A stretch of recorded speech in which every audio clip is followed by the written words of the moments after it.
ଦୁଃଖ କଷ୍ଟ ଚିନ୍ତାରେ ରହୁଥିଲେ ନିଶ୍ଚୟ ଏ କାହାଣୀ ଶୁଣନ୍ତୁ, ଚିନ୍ତା ଦୂର ହୋଇଯିବ।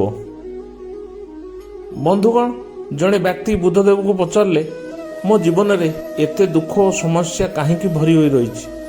ତେବେ ଯେତେବେଳେ ବୁଦ୍ଧଦେବ ସେ ବ୍ୟକ୍ତିକୁ ତାର ଦୁଃଖର କାରଣ ପଚାରି ବୁଝିଲେ, ସେ ବ୍ୟକ୍ତି ଜଣକ କହିଲା, ମୁଁ ମୋ ପରିବାରରେ ନା ମୋ ମନରେ ନା ଜୀବନରେ କେଉଁଥିରେ ମଧ୍ୟ ଖୁସି ନାହିଁ।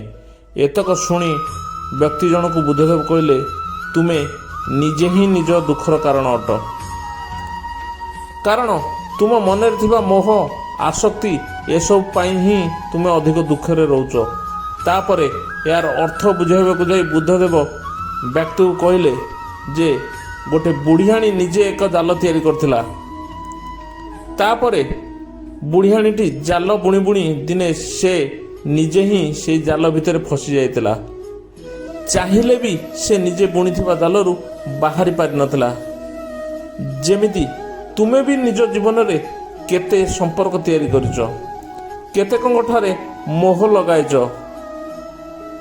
ଜୀବନରେ ଯେତେବେଳେ ବ୍ୟକ୍ତି ମୋହ ଲଗାଇଥାଏ ସେତେବେଳେ ସେ ଜୀବନରେ ଅଧିକ ଦୁଃଖ ପାଇଥାଏ। ଦୁନିଆ ସାରା ଦୁଃଖ ସୁଖ ଉଭୟ ରହିଛି।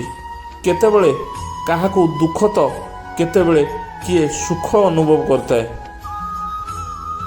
ଯେତେବେଳେ ବ୍ୟକ୍ତି ମନରେ ଆଶା ବାସନା ଓ ତୃଷ୍ଣା ରଖେ ସେତେବେଳେ ତାକୁ ଧନର ଲୋଭ ଆସିଥାଏ। ତାପରେ ସେ କେତେ ବି ଧନ ପାଇଲେ ବି ସେଥିରୁ ଶାନ୍ତି ପାଇପାରିନଥାଏ। ତାପରେ ଧୀରେ ଧୀରେ ତା ମନରେ ଦୁଃଖ ଜନ୍ମ ପାଏ। ତେଣୁ ବ୍ୟକ୍ତି ଯଦି ଖୁସିରେ ରହିବାକୁ ଚାହୁଁଥାଏ ତେବେ ସେ ମନକୁ ମୋହ ଆଶା ଠାରୁ ଉପରେ ନେଇ ପ୍ରେମ ଓ ସନ୍ତୋଷ ଭରିଦିଅ।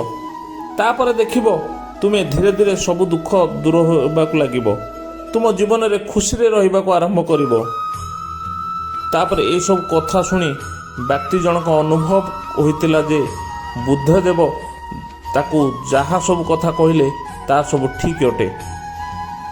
ଆଉ ବ୍ୟକ୍ତି ବୁଝିବାକୁ ପାଇଲା ଯେ ତାର ସବୁ ଦୁଃଖ କଷ୍ଟ ତାର ନିଜ ଆଶାରୁ ହିଁ ସୃଷ୍ଟି ପାଇଛି। ଆଜିର ଭିଡ଼ିଓଟି କେମିତି ଲାଗିଲା ମତାମତ ଦେବେ। ଯଦି ଭିଡ଼ିଓଟି ଭଲ ଲାଗୁଛି ତାହେଲେ ଲାଇକ୍ ସେୟାର କମେଣ୍ଟ କରିବାକୁ ଭୁଲିବେନି। ଆଉ ଚ୍ୟାନେଲ ଯଦି ସବସ୍କ୍ରାଇବ୍ କରିନାହାନ୍ତି ତାହେଲେ ଚ୍ୟାନେଲ ସବସ୍କ୍ରାଇବ୍ କରିବାକୁ ଭୁଲିବେନି।